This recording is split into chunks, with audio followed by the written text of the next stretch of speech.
શ્રી ગણેશાય નમઃ. શ્રી સપ્તસતી ચંડી પાઠ. ઉત્તમ ચરિત્ર.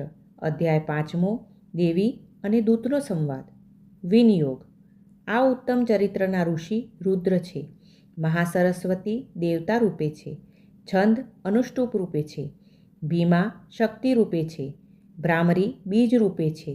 સૂર્ય તત્વ રૂપે છે અને સામવેદ સ્વરૂપ છે. મહાસરસ્વતીની પ્રીતિ માટે આ ઉત્તમ ચરિત્રના જપનો વિનિયોગ છે. અથ ધ્યાનમ.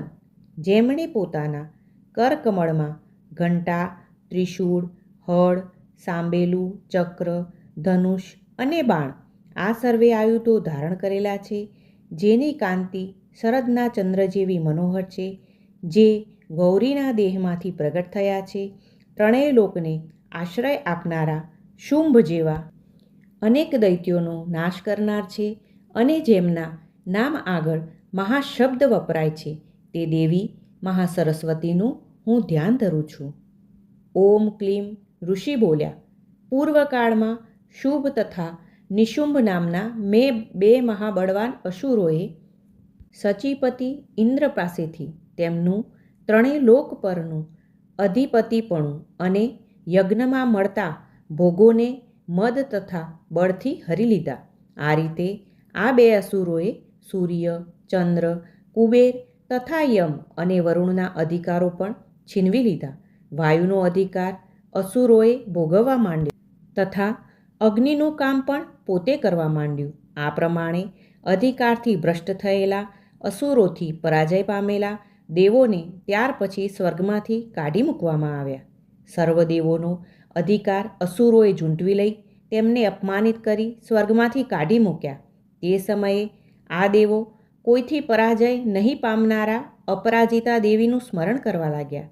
દેવીએ વરદાન આપ્યું કે હે દેવતાઓ, જ્યારે પણ તમારા ઉપર કોઈ વિપત્તિ આવે ત્યારે તે સમયે મારું સ્મરણ કરશો તો હું તરત જ તમારી સર્વે આપત્તિઓનો નાશ કરી દઈશ. આવું વિચારી સર્વ દેવતાઓનો પર્વતરાજ હિમાલય પર ગયા અને ત્યાં જઈ ભગવાન વિષ્ણુની મહામાયા દેવીની શુદ્ધ ભાવથી સ્તુતિ કરવા લાગ્યા. દેવો બોલ્યા, બ્રહ્મા, વિષ્ણુ, મહેશને કર્મમાં પ્રવૃત્ત કરનાર તે મહાદેવીને નમસ્કાર છે. કલ્યાણકારી શિવાને અમારા નિરંતર નમસ્કાર છે.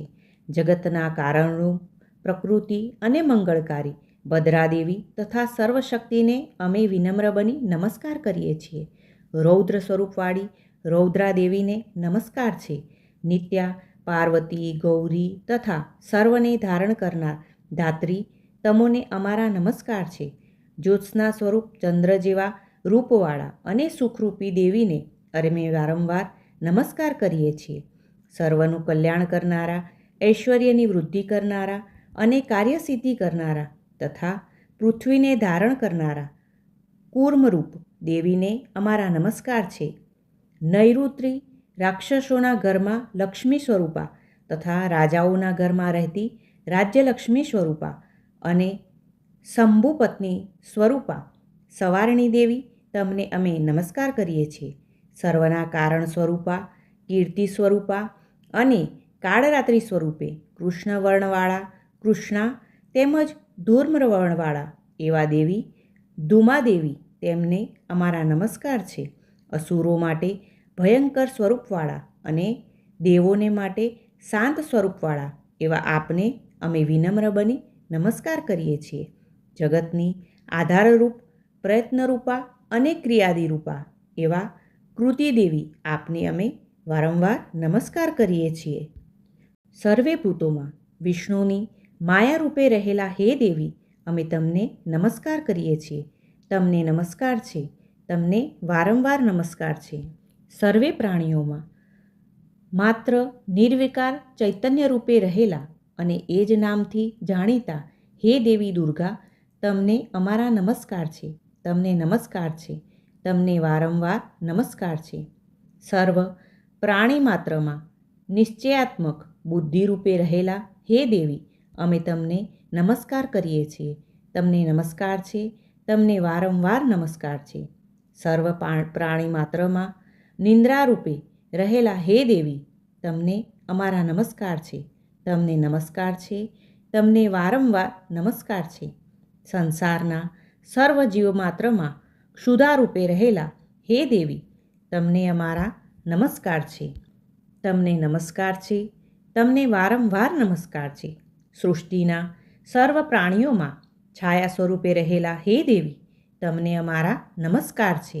તમને નમસ્કાર છે. તમને વારંવાર નમસ્કાર છે. જે દેવી સર્વ પ્રાણી માત્રમાં સામર્થ્ય રૂપે વસી રહેલા છે, તે દેવીને અમે નમસ્કાર કરીએ છીએ. તમને નમસ્કાર છે. તમને વારંવાર નમસ્કાર છે. સર્વ પ્રાણી માત્રમાં તૃષ્ણા રૂપે, ઈચ્છા શક્તિ રૂપે વસી રહેલા હે દેવી, તમે અમારા નમસ્કાર છે. તમને નમસ્કાર છે. તમને વારંવાર નમસ્કાર છે. સર્વ પ્રાણી માત્રમાં ક્ષમા રૂપે વસી રહેલા હે દેવી, તમને અમારા વારંવાર નમસ્કાર છે. તમને નમસ્કાર છે. તમને વારંવાર નમસ્કાર છે. સર્વ પ્રાણી માત્રમાં જાતિ રૂપે વસી રહી છે તે દેવીને અમે નમસ્કાર કરીએ છીએ. તમને નમસ્કાર છે. તમને વારંવાર નમસ્કાર છે. સર્વ પ્રાણી માત્રમાં લજ્જા રૂપે રહેલા હે દેવી, તમને અમારા નમસ્કાર છે. તમને નમસ્કાર છે. તમને વારંવાર નમસ્કાર છે.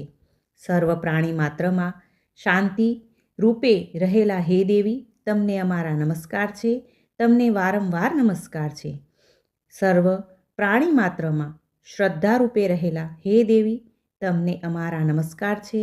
તમને નમસ્કાર છે. તમને વારંવાર નમસ્કાર છે. સર્વ પ્રાણી માત્રમાં ક્રાંતિ રૂપે રહેલા હે દેવી, તમને અમારા નમસ્કાર છે. તમને નમસ્કાર છે. તમને વારંવાર નમસ્કાર છે. સર્વ પ્રાણી માત્રમાં જે લક્ષ્મી રૂપ છે તે દેવીને અમે નમસ્કાર કરીએ છીએ. તમને નમસ્કાર છે. તમને વારંવાર નમસ્કાર છે. જે દેવી સર્વ પ્રાણી માત્રમાં વૃત્તિ રૂપે વર્તી રહી છે તે દેવીને અમે વંદન કરીએ છીએ. તમને નમસ્કાર છે. તમને વારંવાર નમસ્કાર છે.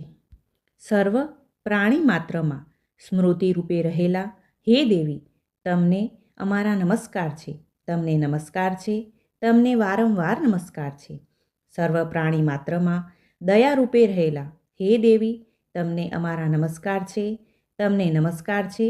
તમને વારંવાર નમસ્કાર છે. સર્વ પ્રાણી માત્રમાં તુષ્ટિ રૂપે રહેલા છે તે દેવીને અમે નમસ્કાર કરીએ છીએ. તમને નમસ્કાર છે. તમને વારંવાર નમસ્કાર છે. જે સર્વ પ્રાણી માત્રમાં માતૃરૂપે વ્યાપી રહેલા છે તે દેવીને અમે નમસ્કાર કરીએ છીએ. તમને નમસ્કાર છે. તમને વારંવાર નમસ્કાર છે. સર્વ પ્રાણી માત્રમાં ભ્રાંતિ રૂપે રહેલા હે દેવી, તમને અમારા નમસ્કાર છે. તમને નમસ્કાર છે. તમને વારંવાર નમસ્કાર છે. સર્વ પ્રાણી માત્રમાં ઇન્દ્રિયો, નેત્ર, કાન, જીભ વગેરેની અધિષ્ઠાત્રી એટલે ઇન્દ્રિયોને સ્થૂળ તથા સૂક્ષ્મ વિષયોમાં પ્રવૃત્ત કરવાવાળી તથા જે સર્વ જીવોમાં વ્યાપત હોવાથી તે વ્યાપ્તિ કહેવાય છે, તે ભગવતીને અમારા નમસ્કાર છે. તમને નમસ્કાર છે. તમને વારંવાર નમસ્કાર છે. આ સમગ્ર જગતમાં વ્યાપેલી અર્થાત બધા પ્રાણીઓના ચિત્ત ચૈતન્ય આત્મારૂપ રહેલા હે દેવી, તમને અમારા નમસ્કાર છે. તમને નમસ્કાર છે. તમને વારંવાર નમસ્કાર છે. બ્રહ્માદિ દેવોએ મહિષાસુરના ઉપદ્રવ વખતે જેમની સ્તુતિ કરી હતી અને અભિષ્ટ ફળની પ્રાપ્તિ માટે ઇન્દ્રે જેમની સેવા કરી હતી, એવા સફળ કલ્યાણના સાધનભૂત ઈશ્વરી જગદંબા અમારી આપત્તિઓનો નાશ કરી અમારું શુભ કલ્યાણ કરો. શુભાદિ જેવા અભિમાની અને ક્રૂર દૈત્યોથી ત્રાસ પામેલા અમે બધા દેવતાઓ અને વિનમ્ર પુરુષો દ્વારા ભક્તિભાવથી સ્મરણ કરવાથી એમના બધા સંકટો અને કષ્ટોને ક્ષણવારમાં જ ટાળી દે છે તે દેવી જગદંબાને અમે પ્રણામ કરીએ છીએ અને તેને પ્રાર્થના કરીએ છીએ કે તે દેવી અમારી સર્વ આપત્તિઓને નાશ કરે અને અમને સંકટોમાંથી મુક્તિ આપે. ઋષિ બોલ્યા, હે નૃપનંદન, દેવતાઓ એકાગ્રતાથી જે સ્થળે દેવીની સ્તુતિ કરતા હતા તે સમયે હિમાલયની પુત્રી પાર્વતી દેવી જે ગંગા સ્નાન કરવા જતા હતા તે ત્યાં આવી પહોંચ્યા. જેમનું મુખ સુંદર છે તેવા પાર્વતી દેવી તે દેવોને સ્તુતિ કરતા જોઈ કહેવા લાગ્યા, હે દેવો, અહીં તમે કોની સ્તુતિ કરી રહ્યા છો? દેવો પાર્વતી દેવીને જવાબ આપે તે પહેલાં તો તે પાર્વતી દેવીના શરીરમાંથી કલ્યાણમયી શિવા નામના દેવી પ્રગટ થઈ બોલ્યા, હે પાર્વતી, નિશુંભ દૈત્યે યુદ્ધમાં પરાજિત કરેલા તથા શુંભ દૈત્યે સ્વર્ગમાંથી કાઢી મૂકેલા બધા જ દેવો મારું સ્મરણ કરે છે. આમ પાર્વતીજીના શરીરના કોષમાંથી આ અંબિકા દેવી પ્રગટ થયા, જેથી તે કૌશિકી એવા નામથી સર્વજગતમાં જાણીતા બન્યા. પાર્વતીજીના શરીરમાંથી સર્વ તેજ રૂપે કૌશિકીના નીકળી જવાથી પાર્વતીની કાયા કૃષ્ણા રૂપે કાળી થઈ ગઈ, જેથી તે કાલિકાના નામથી જાણીતા થયા અને હિમાલય પર્વત પર જ વસ્યા. ત્યાર પછી મનોહર અને સુંદર સ્વરૂપવાળા આ અંબિકા દેવીને શુંભ નિશુંભના સેવકો ચંડ તથા મુંડે ત્યાં આગળ જોયા. ચંડ અને મુંડ આ બંને દૈત્યોએ પોતાના સ્વામી શુંભ પાસે જઈને કહ્યું, હે મહારાજા, એક પરમ સુંદરી પોતાના તેજથી હિમાલયને પ્રકાશિત કરતી ત્યાં બેઠી છે. હે અસુરેશ્વર, તેનું એવું સુંદર ચિત્તાકર્ષક રૂપ છે કે આવું રૂપ અમે એકેય ભુવનમાં જોયું નથી. માટે તે કોણ છે તેની તપાસ કરાવ્યા પછી આપે તેને ગ્રહણ કરવી જોઈએ. હે દૈત્યેન્દ્ર, દશે દિશાઓને પોતાની દેહક્રાંતિથી પ્રકાશિત કરતી અત્યંત સુંદર અંગોવાળી સ્ત્રીઓમાં રત્ન સમાન તે સ્ત્રી હજુ હિમાલય પર બેઠી છે. માટે હે દૈત્યરાજ શુંભ, આપે તેને અવશ્ય જોવી જોઈએ. હે દૈત્યરાજ, ત્રણેય લોકમાં શ્રેષ્ઠ જે હાથી, ઘોડા, રત્નો તથા મણિયો છે તે સર્વ તો હાલ આપના ગૃહમાં શોભી રહ્યા છે. હાથીરત્ન ઐરાવત, વૃક્ષરત્ન પારિજાત તથા અશ્વરત્ન ઉચ્ચેશ્રવા અને ત્રણેય રત્ન તમે ઇન્દ્ર પાસેથી હરણ કરી લાવેલા તે આપની પાસે છે. રત્નોથી જડેલું અને હંસોથી જોડાયેલું બ્રહ્માનું અદ્ભુત વિમાન છે, પણ આપનું આંગણું શોભાવે છે.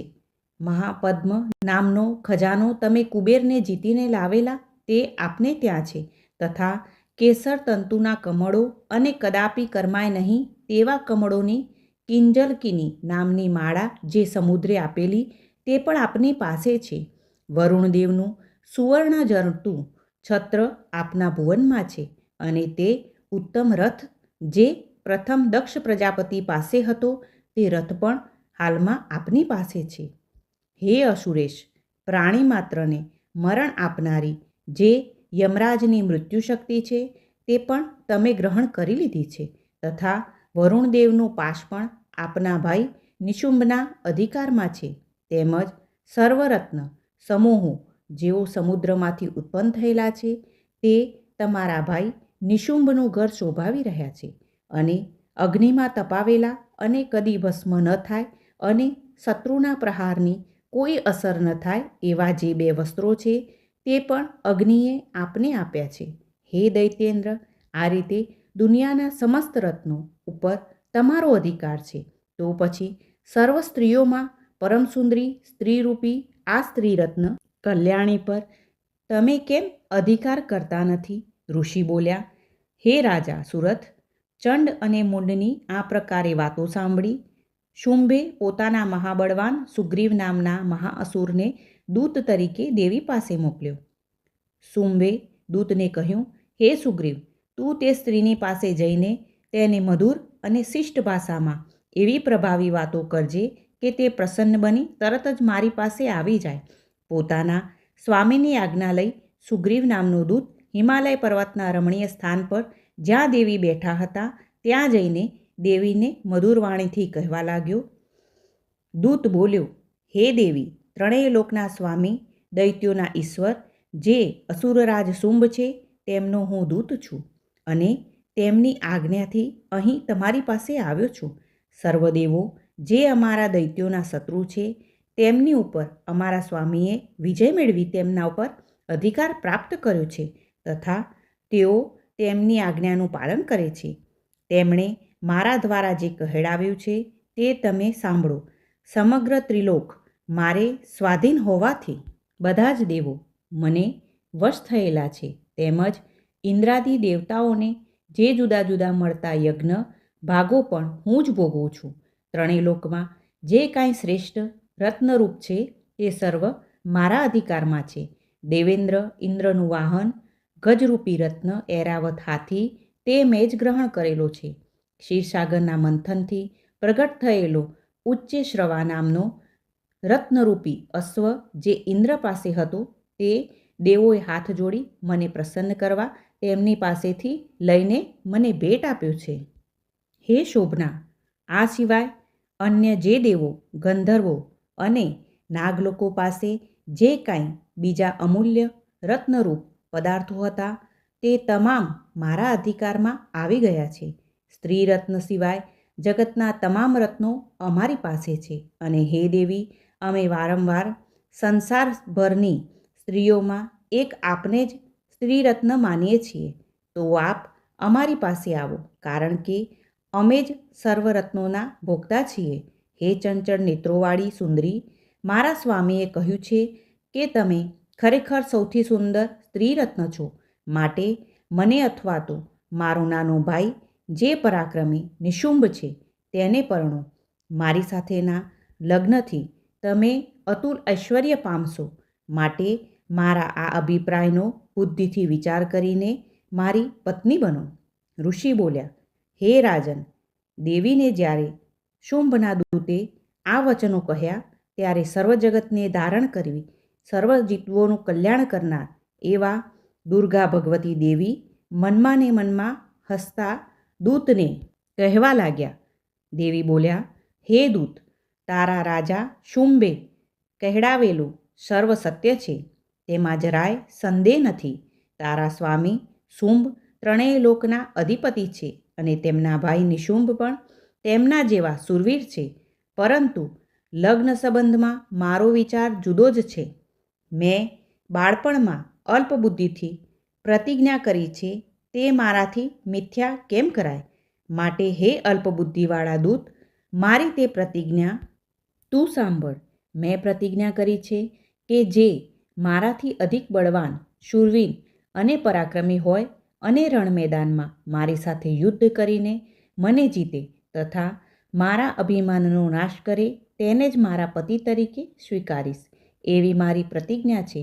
માટે હે દૂત, તું શુંભ અને નિશુંભને જઈ મારી પ્રતિજ્ઞા જણાવ તથા તેમને કહે કે તે મારી સાથે યુદ્ધ કરી મને જીતીને મારું પાણી ગ્રહણ કરે. શુંભ અગર નિશુંભે મને જીતવા માટે અહીં આવવું જોઈએ અને મને જીત્યા પછી જ તેઓ મારા પર પતિ થઈ શકે. દૂત બોલ્યા, હે દેવી, તમે તમારા પરાક્રમનો નિરર્થક ગર્વ કરો છો. તમારી અભિમાનવાળી પ્રતિજ્ઞાની વાત મારા આગળ કરશો નહીં, કારણ કે આ ત્રણેય લોકમાં કોઈ એવો વીર પુરુષ છે જ નહીં કે જે શુંભ નિશુંભ આગળ ઊભો રહી શકે. દૈત્યોની સામે સઘળા દેવો પણ લડવાની હિંમત કરી શકતા નથી, તો તમે એકલા અને એ પણ અબળા સ્ત્રી શા માટે હિંમત કરો છો?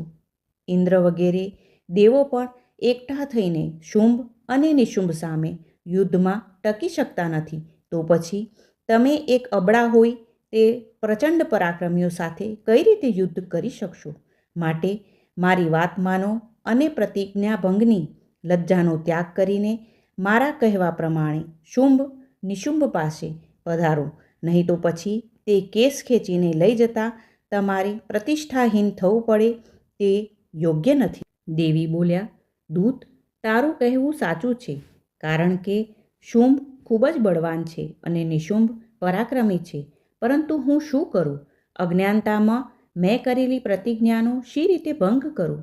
એટલે તું હવે વહેલી તકે તારા સ્થાને જા અને તારા સ્વામી દૈત્યરાજને મેં જે કહ્યું તે સર્વ પૂર્વક કહી સંભળાવ. પછી તેને જેમ યોગ્ય લાગશે તેમ તે કરશે. શ્રી માર્કંડેય પુરાણમાં સાવર્ણિક મન્વંતર કથાના દેવી મહાત્મ્યમાં દેવી દૂત સંવાદ નામનો 5મો અધ્યાય.